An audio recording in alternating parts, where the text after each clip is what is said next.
Hello and greetings from Barefoot Law. My name is Dorcas Mwebaza. I'm the Partnership Officer at Barefoot Law. And as we commence the campaign of the 16 Days of Activism against violence against women and girls, we have a team here with me.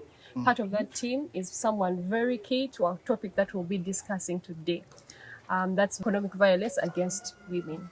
You will allow me first to introduce Stephen. It's a pleasure to be here, and thank you for the invite. My name is Stephen Magezi. I'm a co-founder and director at UMAMA Arise. UMAMA empowers economically marginalized women, both economically and socially. And economically, we look at providing women with the tools they need to be able to succeed, and the tools involve giving them loans to be able to start and create businesses. We also have an aspect of skilling, where we train women we identify skill gaps in their businesses and train them That way they are able to succeed, having the right information and then the resources in terms of money to grow their businesses. With the topic that we're talking about today, economic violence, looks like, what does it cover? Economic violence, in UMAMA's view, is a form of violence that leads to harm. It may not be physically, but it is equal as painful, just like physical violence against women. And it involves withholding economic resources from women.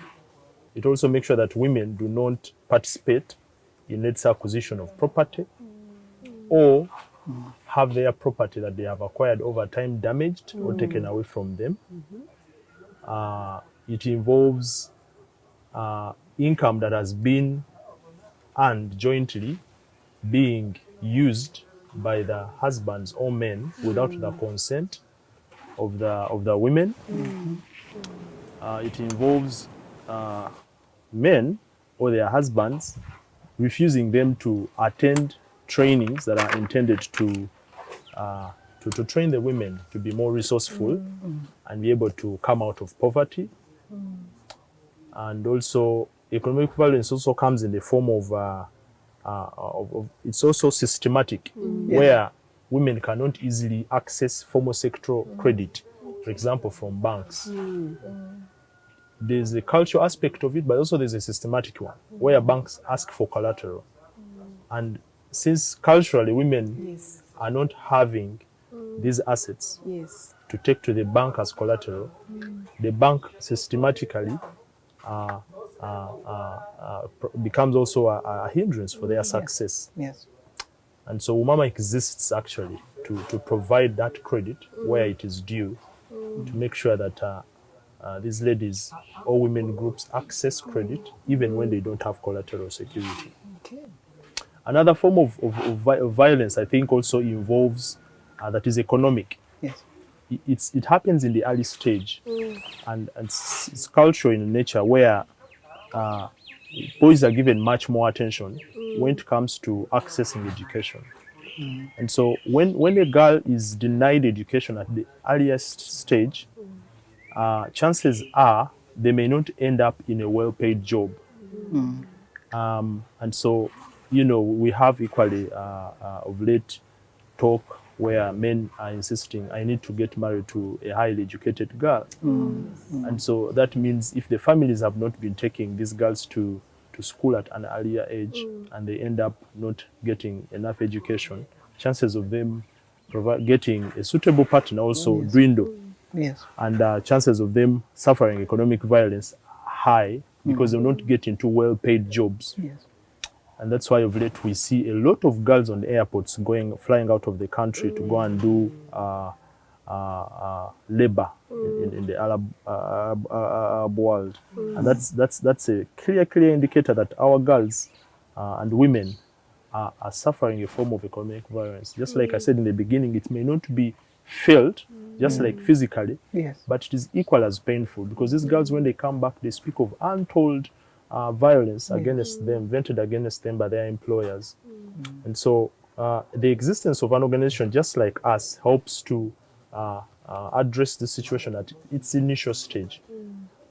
Empower the woman, let her be able to make economic decisions that make her be able to get the tools she needs, build a business, be able to take care of herself and her family, and not be forever dependent, but also have a degree of dependence, and that helps to safeguard her against economic violence.